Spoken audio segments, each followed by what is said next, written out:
Hello guys, for today's video, magluluto naman tayo ng sinigang kangkong or adobong kangkong.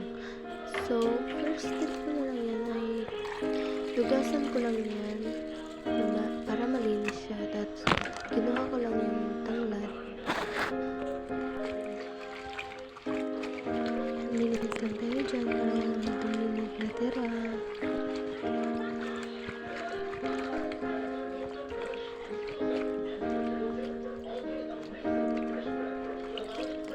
Tapos ayan, tapos na po tayo maglinis. Tapos nilagay na lang natin sa ibang plato. At ayan na siya.